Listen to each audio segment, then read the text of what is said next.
Welcome. Halo teman-teman, selamat datang di channel YouTube saya. Pada pertemuan kali ini, kita akan membahas pengelolaan modal kerja, di mana modal kerja itu sangat dibutuhkan atau sangat diperlukan atau sangat penting bagi suatu perusahaan atau usaha yang kita sedang lakukan. Modal kerja adalah dana yang dibutuhkan atau diperlukan oleh perusahaan untuk memenuhi kebutuhan operasional sehari-hari, seperti pembelian bahan baku, pembayaran upah buruh, membayar hutang, dan pembayaran lainnya. Konsep dari modal kerja ada 3. Yang pertama adalah modal kerja kuantitatif.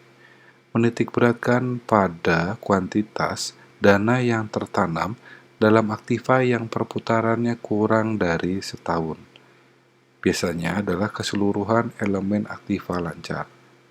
Kenapa pada kuantitas dana yang tertanam? Yaitu adalah dana modal kerja yang bisa dapat dihitung dalam satu periode. Bisa dalam 3 bulan, bisa dalam per bulan, bisa dalam 1 semester, atau pas dalam 1 tahun. Lalu ada modal kerja kualitatif. Modal kerja yang bukan hanya aktiva lancar, tetapi mempertimbangkan kewajiban-kewajiban atau hutang yang harus segera dibayar. Jadi tidak hanya aktiva lancar, akan tetapi dalam hal ini pasiva, yaitu kewajiban-kewajiban atau hutang-hutang yang harus segera dibayar, dan itu masuk ke dalam modal kerja. Selanjutnya adalah modal kerja fungsional. Modal kerja yang menitikberatkan pada fungsi dana dalam menghasilkan penghasilan langsung, atau dalam hal ini current income. Penjelasannya untuk modal kerja fungsional itu ada beberapa penjelasan. Yang pertama, syarat. Syarat dari modal kerja fungsional adalah harus current income, lalu sesuai dengan tujuan perusahaan, dan dalam satu periode akuntansi. Kategorinya adalah kas, piutang dagang yang dikeluarkan dari labanya, jadi yang benar-benar modal kerja, lalu persediaan, dan aktiva tetap sebesar penyusutan periode tersebut. Jika kita menggunakan penyusutan dalam 1 tahun, ya kita menggunakan penyusutan 1 tahun. Tapi kalau kita melakukan penyusutan per bulan, maka dari itu kita harus melakukan perhitungan aktiva tetap, penyusutan aktiva tetap per bulan. Selanjutnya, yang masuk modal kerja potensial itu adalah efek atau surat berharga dan margin laba dari piutang. 2 modal kerja potensial tersebut berubah menjadi modal kerja dengan syarat piutangnya sudah dibayar dan efek yang dikeluarkan atau surat berharga yang dikeluarkan atau yang kita punyai sudah dijual. Jenis modal kerja itu ada yang 2, modal kerja permanen dan modal kerja variabel. Di dalam modal kerja permanen, modal kerja yang selalu harus ada dalam perusahaan agar perusahaan dapat menjalankan kegiatannya untuk memenuhi kebutuhan konsumen. Di dalam modal kerja permanen ada 2. Yang pertama adalah modal kerja primer, yaitu modal kerja minimal yang harus ada dalam perusahaan untuk menjamin agar perusahaan tetap bisa beroperasi. Di dalam modal kerja primer ini, perusahaan harus wajib menyediakan modal kerja ini agar perusahaan tetap bisa beroperasional. Di dalam aktiva lancar, ya, perusahaan harus menggunakan atau bisa menyediakan kas. Perusahaan bisa harus menyediakan persediaan atau bahan baku. Perusahaan harus bisa menggaji upah para buruh atau para pegawainya, dan lain-lainnya. Selanjutnya adalah modal kerja normal, yaitu adalah modal kerja yang harus ada agar perusahaan bisa beroperasi dengan tingkat produksi normal. Produksi normal merupakan kemampuan perusahaan untuk menghasilkan barang sebesar kapasitas normal perusahaan. Di luar musim, misalkan di luar musim itu adalah musim liburan, permintaan yang tinggi, atau misalkan dalam musim perayaan agama, Natal, Lebaran, dan seterusnya. Modal kerja normal di luar siklis atau musiman tersebut. Jadi di luar pada bulan-bulan normal, misalkan tingkat produksinya hanya 10.000. Berapa modal yang dipakai? Modal kerja yang dipakai untuk 10.000 kemeja misalkan, yaitulah yang modal kerja yang kita harus siapkan di saat produksi normal. Tapi misalkan di suatu saat, misalkan di Lebaran, ternyata peningkatannya menjadi 2 kali lipatnya 20.000 kemeja. Nah, berarti kita harus menyediakan modal kerja 20.000. Nah, selisih antara 10.000 dan 20.000, yang mana yang menjadi modal kerja normal? Menjadi modal kerja normal yaitu yang 10.000. Bagaimana dengan yang 10.000 kemudian menjadi 20.000? Itu adalah modal kerja variabel. Nah, modal kerja variabel yaitu adalah modal kerja yang jumlahnya berubah-ubah sesuai dengan perubahan kegiatan atau keadaan lain yang mempengaruhi perusahaan. Kita mengenal ada tiga modal kerja variabel, yaitu yang pertama modal kerja musiman. Sejumlah dana yang dibutuhkan untuk mengantisipasi apabila ada fluktuasi kegiatan perusahaan. Contohnya yang tadi saya sudah sebutkan, ada perayaan besar agama, ada Lebaran, Idul Fitri, Idul Adha, Natal, Nyepi, dan sebagainya. Ataupun ada kegiatan perusahaan musiman seperti contohnya ulang tahun perusahaan, ulang tahun pemilik perusahaan misalkan. Itu yang membutuhkan atau biasanya perusahaan-perusahaan memberikan diskon. Atau di saat tahun baru, beberapa perusahaan menggunakan kegiatan tersebut atau acara tersebut atau perayaan-perayaan tersebut untuk memberikan diskon kepada para konsumen. Nah, biaya untuk memberikan diskon itu adalah disebut juga modal kerja musiman. Yang kedua adalah modal kerja siklis. Jumlah kebutuhan modalnya dipengaruhi oleh fluktuasi konjungtur. Fluktuasi atau perubahan yang terjadi karena adanya perubahan perekonomian. Contohnya, adanya inflasi, naik atau turunnya suku bunga, perubahan valuta asing atau nilai tukar valuta asing. Ada yang namanya peredaran uang atau uang yang beredar di dalam suatu negara. Lalu ada yang namanya pengeluaran pemerintah. Pengeluaran ini bisa menjadi pengeluaran belanja, ataupun malah pemerintah mengeluarkan undang-undang, atau pemerintah mengeluarkan atau membuat suatu kebijakan tentang masalah cukai, dan sebagainya. Itu adalah fluktuasi konjungtur. Lalu yang ketiga, yang terakhir adalah modal kerja darurat. Jumlah kebutuhan modalnya dipengaruhi oleh keadaan-keadaan yang terjadi di luar kemampuan perusahaan. Lupa, inflasi atau misalkan nilai tukar itu apakah masuk di luar kemampuan perusahaan? Jadi apakah perusahaan tidak bisa mengontrolnya?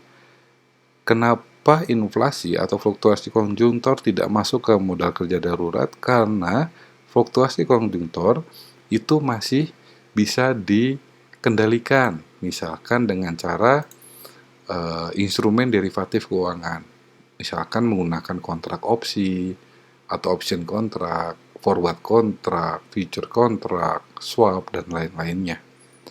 Jadi perusahaan masih bisa mengontrol atau mengendalikan hal tersebut. Nah, bagaimana dengan modal kerja darurat? Modal kerja darurat ini adalah benar-benar di luar kemampuan perusahaan. Contohnya di saat ini kita sedang mengalami pandemi COVID-19. Atau misalkan bencana alam yang lalu misalkan ada lagi contohnya krisis ekonomi global yang tidak bisa kita kendalikan atau perusahaan tidak bisa dikendalikan. Sehingga modal kerja yang harus disediakan itu menjadi darurat untuk dilaksanakan agar perusahaan tetap bisa beroperasi. Nah, kebutuhan modalnya ya dipengaruhi, banyaknya modal ya dipengaruhi oleh keadaan-keadaan yang terjadi. Semakin besar keadaan atau situasi yang ada, ya semakin besar juga modal yang kita harus punyai. Oke, kalau kita lihat di sini dalam grafik, kita bisa lihat bahwa modal kerja primer dan normal itu harus ada di dalam satu perusahaan. Dan biasanya ini sesuai dengan waktu, semakin lama modal kerja ini naik ya, tergantung juga dengan masalah inflasi juga ya, bagaimana kenaikan suatu harga barang dari waktu ke waktu ya, jadi semakin besar atau malah perusahaannya semakin berkembang ya, modal kerjanya pun meningkat. Akan tetapi terjadi ada yang namanya fluktuasi di sini, yaitu adalah modal kerja musiman. Di saat normal ya permintaannya hampir mendekati normal, tetapi di saat musim tertentu ada peningkatan aktiva lancar yang terjadi. Semakin banyak kita beli bahan baku, semakin banyak juga kita mempunyai kas karena kita meminjam dari sumber dana jangka pendek atau jangka panjang sehingga kita bisa mempunyai kas banyak atau kita menjual surat berharga dan seterusnya. Untuk memenuhi modal kerja musiman ya semakin tinggi. Di saat normal kembali lagi menjadi normal dan seterusnya. Di dalam modal kerja siklis pun sama. Di suatu saat kita fluktuasi konjungtur, kita juga harus menyediakan modal kerja siklis ini. Pun sama dengan modal kerja darurat. Ya, inilah yang disebut yang namanya konsep dari modal kerja. Lalu bagaimana kebijaksanaan modal kerja? Kebijaksanaan modal kerja merupakan strategi yang diterapkan oleh perusahaan dalam rangka memenuhi kebutuhan modal kerja dengan berbagai alternatif sumber dana, menggunakan jangka panjang atau jangka pendek maupun jangka menengah. Yang pertama, kebijaksanaan konservatif. Rencana pemenuhan kebutuhan dana konservatif merupakan rencana pemenuhan dana modal kerja yang lebih banyak menggunakan sumber dana jangka panjang dibandingkan sumber dana jangka pendek.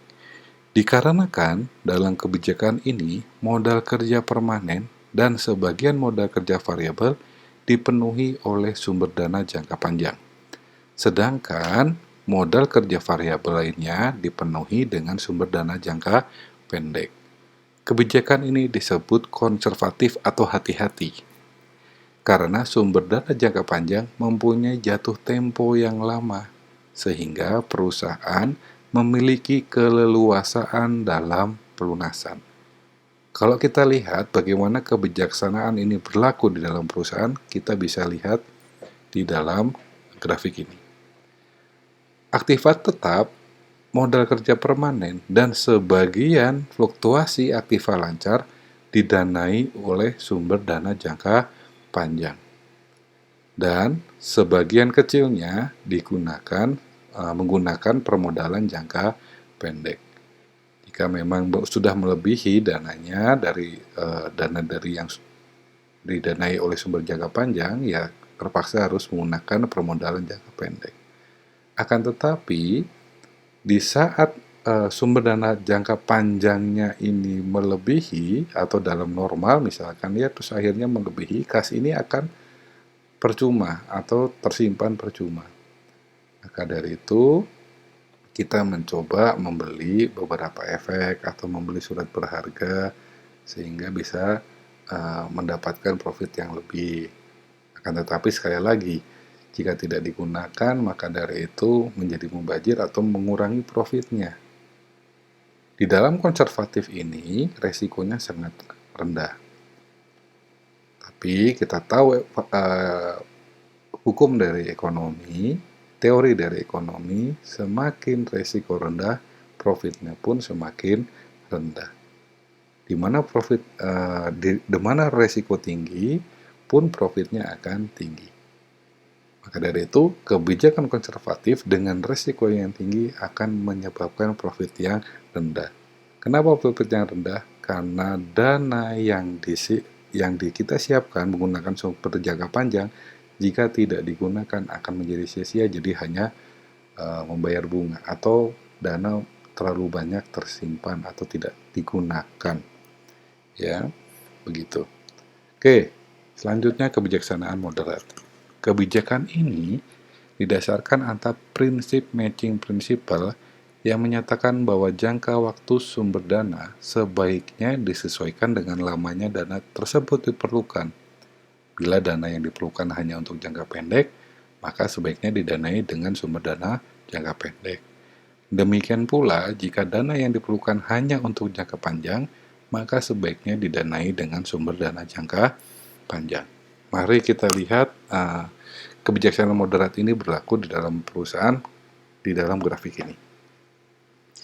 Di dalam perusahaan, sumber dana jangka panjang digunakan hanya untuk aktiva tetap dan modal kerja permanen.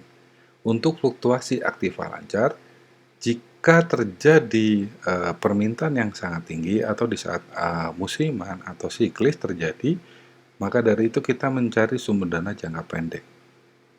Untuk temponya, kita bisa memperkirakan kapan itu berakhirnya, dan disitulah kita membuat satu perjanjian bahwa disitulah jatuh tempo yang kita bayar.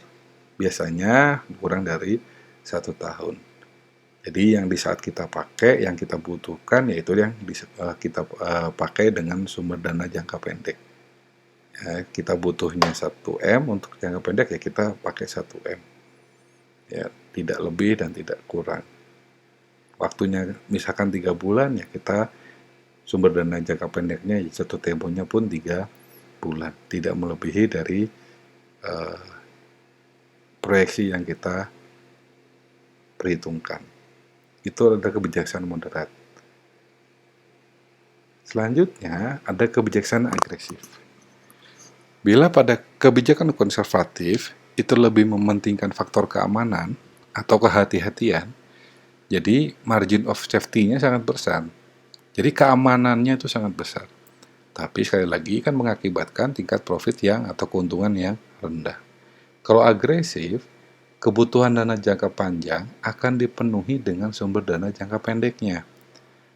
Atau dalam hal ini aktiva tetap dan sebagian kecil modal kerja permanen akan menggunakan sumber dana jangka panjang. Untuk sisanya akan menggunakan sumber dana jangka pendek. Jadi sebagian modal kerja permanen pun menggunakan sumber dana jangka pendek. Pada pendekatan ini, perusahaan berani menanggung risiko yang cukup besar. Sedangkan trade-off-nya yang diharapkan adalah memperoleh profitabilitas yang lebih besar.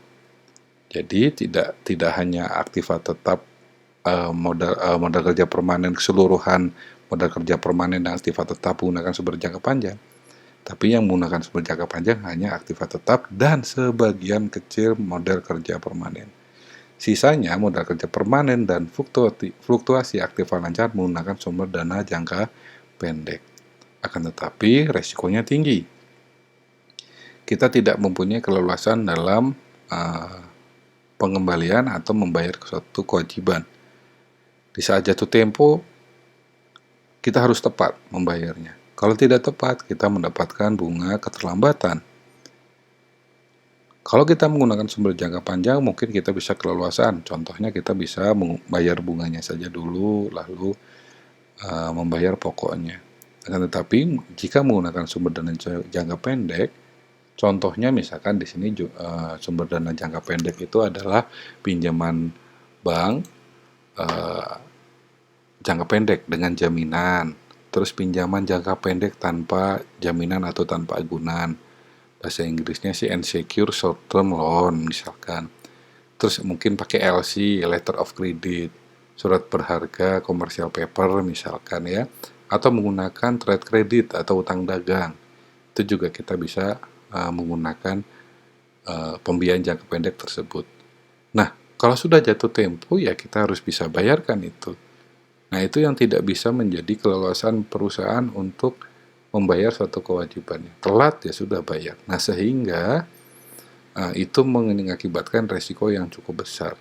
Tapi kalau tepat, kita bisa membayar tepat, kita tidak telat, keuntungan kita akan menjadi sangat besar. Kenapa sangat besar? Karena bunganya tidak terlalu besar atau tidak terlalu lebih besar daripada sumber jangka panjang. Ya. Itu yang menjadi kebalikan dari kebijakan agresif dan kebijakan konservatif. Selanjutnya, penentuan kebutuhan modal kerja dihitung dengan dua metode. Yang pertama adalah metode keterikatan dana, dan yang kedua adalah metode perputaran modal kerja.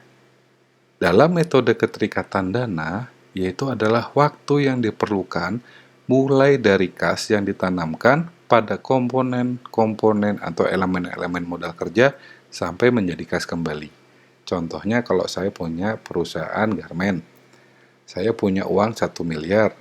Untuk membuat 1 miliar itu saya membeli bahan, membeli kain, membeli kancing, membeli benang, membeli perwarna pakaian atau perwarna kain, dan seterusnya, lalu diproduksikan menjadi kemeja. Setelah menjadi kemeja, saya pasarkan dan saya jual.